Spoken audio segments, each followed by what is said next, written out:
नमस्कार दर्शक बंधु आसंतु आज जानिबा नवरात्र रे 9 दिन सकाळे संध्यारे पूजा केमिति करिबा। नवरात्रर बहुत शुभकामना मो माँ समस्तंकर मनस्कामना पूर्ण करंतु। नवरात्रर प्रथम दिन कलश स्थापना करुछे, अखंड ज्योति प्रज्वलन करुछे एवं नवग्रह को स्थापना करिछे। प्रथमे आमे से दिन पूजा दिन ब्रह्म मुहूर्त उठी जिबा एवं समस्त पूजा सामग्री को एकत्रित करी रखिबा द्वारा बार बार पूजारू उठिबा को पड़ी न थाए, आराम रे पूजा कार्य करा जाई थाए। प्रथमे आमे पूजा स्थान को सफा करिबा एवं मां को चढ़ेइथिबा फूल काढिबा। फूल कुआडे एपटे सेपटे पकेइबा नाही, गछ तले किंबा माटी तले पोती दबा किंबा नवरात्र सरिले पानी रे विसर्जन करिदबा।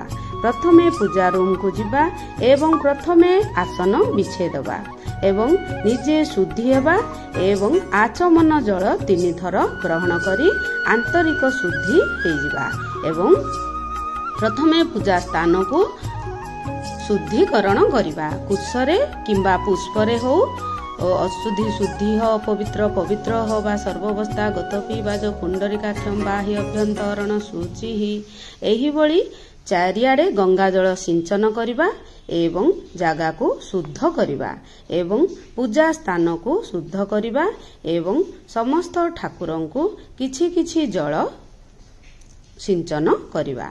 तापरे प्रथमे दीप प्रज्वलन करी पूजा रूम को सुगंधित करिबा एवं वातावरण को शुद्ध करिबा। एवं जेतेबेले आमे दीप प्रज्वलन करिबा प्रथमे दीप को पूजा करिबा।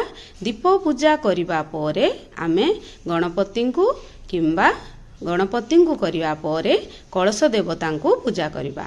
धूप दीप गंध पुष्प चंदन सिंदूर नैवेद्य एही परी आमे पंचोपचार रे प्रथमे कलश देवता को पूजा करिबा।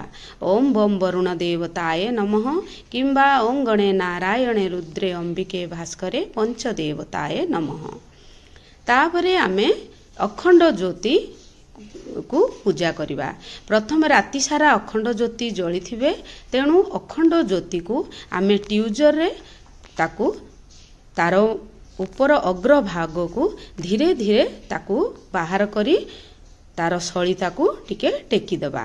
एहा करिबा द्वारा बहुत समय पर्यंत अखंड ज्योति जळिकी रही थाए। तेणु अखंड ज्योतिर सेवा आमको जेमिति हेले भी 9 दिन जाई करिबा को पड़ी थाए। अखंड ज्योति पूजा सरिबा परे नवग्रहंकर पूजा करा जाई थाए। नवग्रह को मध्य धूप दीप गंध पुष्प चंदन अतर देई प्रणाम करी पूजा करा जाई थाए। तापरे माँ दुर्गा पूजा करा जाई थाए। प्रथमे गणपति तापरे भगवते वासुदेव को माँ दुर्गा को स्नान करेबा। प्रतिदिन माँ दुर्गा को स्नान करा जाई थाए। जदि स्नान करा जाए करुने तेबे केवल गंगा जल पंचामृत किंबा क्षीर जल सिंचन करी स्नानं समर्प्यामि कही नूतन वस्त्र पिंधे दबा। तापरे प्रथमे विघ्न राजा को पंचोपचार रे चंदन सिंदूर अर्पण करी विघ्न राजांकर प्रिय जिनिस चढ़े दबा एवं ओम गणपताय नमः लाल मंदार प्रिय दुब प्रिय, तेणु प्रथमे विघ्न राजा को पूजा करा जाई थाए। तापरे मां को प्रिय होची लाल पुष्प एवं पद्म पुष्प प्रिय। प्रथमे आमे विघ्न राजा को दीप अर्पण करदबा। मां को फूलमाळ अत्यंत प्रिय होई थाए, तेणु आमे जेकोसी भी फूलमाळ लाल मंदार बेलपत्र जेमिति हेले भी अर्पण करिबा। श्रृंगार हेला परे मां को दर्पण देखेबा। दर्पण देखेबा परे मां को धूप दीप अर्पण करिबा। ओम दुम दुर्गाय नमः धूपं समर्प्यामि। गोबरर कंडा बा झुणा मां को अत्यंत प्रिय होई थाए एवं सेई गोबरर सुखा गोबर को आमे झुणा भावरे व्यवहार करि परिबा। सेथिरे किछि कर्पूर किछि आळती कर्पूर लवंग କିଛି ଘିଅ ଏବଂ ଝୁଣା ଏଇ ସବୁ ପକେଇ ମାଙ୍କୁ ଅର୍ପଣ କରାଯାଇଥାଏ। ଓମ୍ ଝୁଣାଂ ସମର୍ପ୍ୟାମି ଏଇଭଳି କହି ଝୁଣା ଅର୍ପଣ କରାଯାଇଥାଏ। ତାପରେ ଦୁର୍ଗା ସପ୍ତଶତୀ ସେଦିନ ପଠନ କରାଯାଇଥାଏ। ଏହା ପଠନରେ ମା ଦୁର୍ଗା ଅଷ୍ଟୋତ୍ତର ଶତନାମ ସ୍ରୋତମ୍ ଅର୍ଗଳା ସ୍ରୋତ ଓ କବଚ ଏବଂ ସିଦ୍ଧି କୁଞ୍ଜିକା ସ୍ରୋତ ଏବଂ 32 ନାମ ଏହି ଏତିକି ସ୍ତୁତି ଯେମିତି ହେଲେ ବାଧ୍ୟ ସେଦିନ ପଢ଼ିବା ପାଇଁ। ବିନା କୁଞ୍ଜିକା ସ୍ରୋତ ଏବଂ ସିଦ୍ଧି କୁଞ୍ଜିକା ସ୍ରୋତ ଯଦି ଆମେ ପଢ଼ୁନେ ନବରାତ୍ରରେ ତାହେଲେ ଆମ ପୂଜା ଅଧୁରା ରହିଯାଇଥାଏ। ପୂଜା ସ୍ତୁତି କିମ୍ବା ନବାନ୍ନ ମନ୍ତ୍ର 108 ଥର ଗାନ କରିବା। ତାପରେ ଭଗବାନଙ୍କୁ ମାଙ୍କୁ ଭୋଗ ଅର୍ପଣ କରିବା।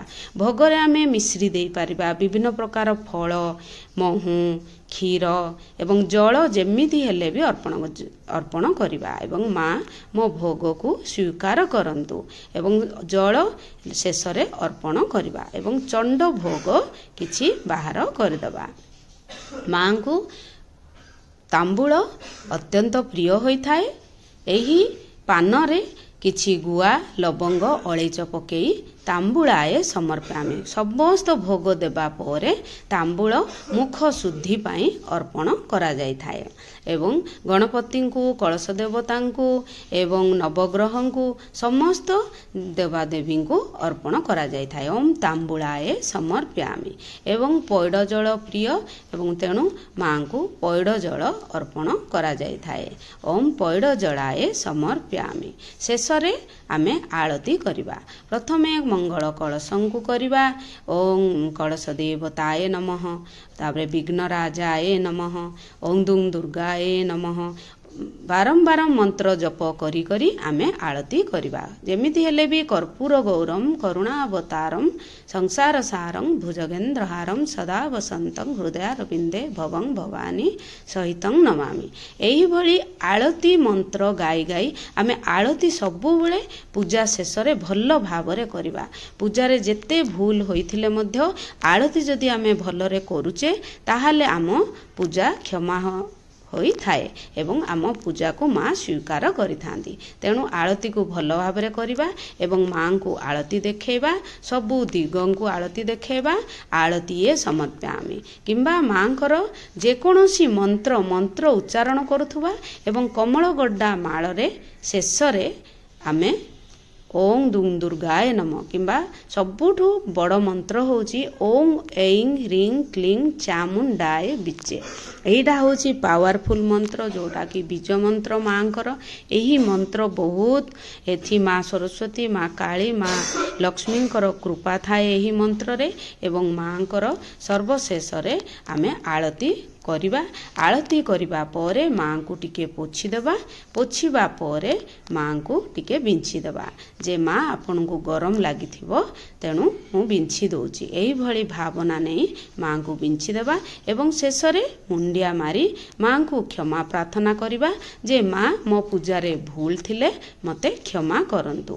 ଏହିଭଳି କହି ଜଳ ଟିକେ ତଳେ ପକେଇବା ଏବଂ ଆଖିରେ ଇନ୍ଦ୍ରାୟ ନମଃ କହି ଲଗେଇବା। ଏହା ହେଉଛି ସନ୍ଧ୍ୟା ପୂଜା। ସନ୍ଧ୍ୟାରେ ସମସ୍ତ ପୁଷ୍ପକୁ ବାହାର କରିଦେବା। ଯେତେ ସବୁ ବାସି ପୁଷ୍ପ ଅଛି ସମସ୍ତଙ୍କୁ ବାହାର କରିଦେଇ ସନ୍ଧ୍ୟାରେ ମଧ୍ୟ ଧୂପ, ଦୀପ, ଗନ୍ଧ, ପୁଷ୍ପ, ନୈବେଦ୍ୟ ଆମେ ଦେବା।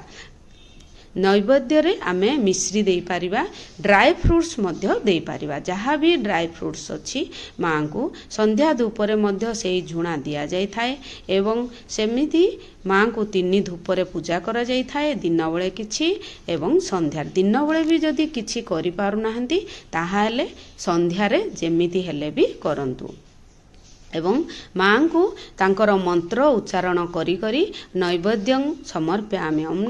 ଏହିସବୁ ଡ୍ରାଏ ଫ୍ରୁଟ୍ସରେ ଆମେ କିଛି କାଜୁ, କିଛି କିସମିସ୍ ଏବଂ କିଛି ନଟ୍ସ ଯାହା ବି ଆମେ ଖଜରା ଏବଂ କିଛି ତା ପାଖରେ ମିଶ୍ରି ଏବଂ ଜଳ ଯେମିତି ହେଲେ ବି ଦେବେ। ଜଳରେ କିଛି ସୁଗନ୍ଧିତ ପାଇଁ କର୍ପୂର ଏବଂ ମିଶ୍ରି ପକାଯାଇଥାଏ ଏବଂ ମାଙ୍କୁ ଏହି ଜଳ ଯେମିତି ହେଲେ ବି ଦେବାଦେବୀଙ୍କୁ ଜଳ ଅର୍ପଣ କରାଯାଇଥାଏ। ଏହିଭଳି ସକାଳରୁ ସନ୍ଧ୍ୟା ପର୍ଯ୍ୟନ୍ତ ପୂଜା କରାଯାଇଥାଏ।